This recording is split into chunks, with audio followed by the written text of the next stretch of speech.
Well, let's talk to Warren Fried, who attended the parade with his 7-year-old twins and his wife. Warren, really kind of you to talk to us today.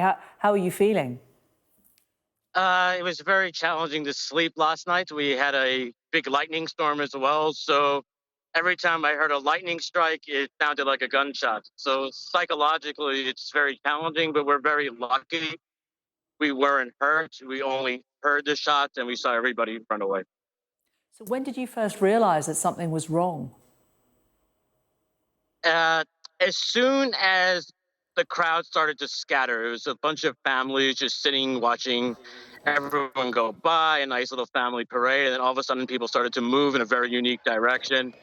And people started to say, shooter, shooter, run, run, run, bang, bang, bang. And it would be very odd, even though it was 4th of July, fireworks be going off in the middle of the day. So something was off, and everyone started to just run and go frantic. So it was very challenging. And how close were you to that gunfire? You could hear it, obviously. Yeah, about half a street away. So if I was 2 minutes later to the event, to the parade, we might have been sadly shot or hurt. So yes, we're about half a street away. My wife's from the community. She knows it very well. It was just outside a local restaurant, and you could also it was coming from above, and then they later found out the shots actually were. And you've got your 7-year-old twins with you. I mean, did you? My initial thought would have been, when you hear something like that, you just don't know which way to run. You don't know whether you're running into danger or away from it, do you?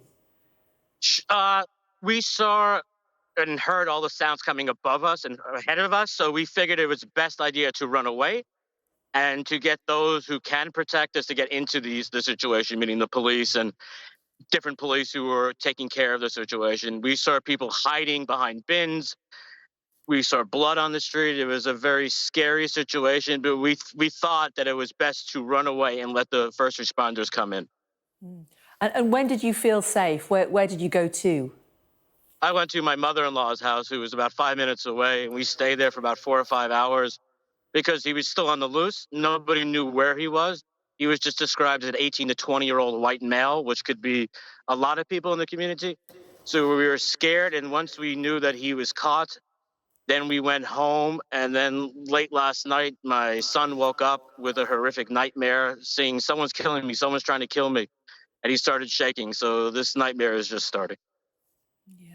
Do you think this will change anything, Warren, in terms of the discourse about gun regulation in America?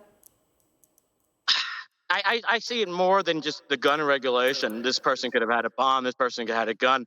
I look at it from those with neurological disorders like myself. I have a condition called dyspraxia. Why did this person who struggled, who ended up dropping out of high school, who had problems in the community, not get the support? And me and my kids with dyspraxia are getting the help within our IEPs. What made him do this?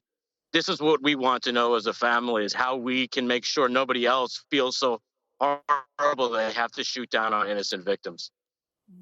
And the news that it was a local man, what impact does that have on the community, that it was somebody from within your own community that was doing this? Very scary that it could be homegrown. It's also very fearful that this child, now an adult in his 20s, wasn't supported. Why did he get to this point? What did they lack within our community that we can help and improve, so another child who becomes a teen or adult doesn't feel so angry that he has to attack innocent people?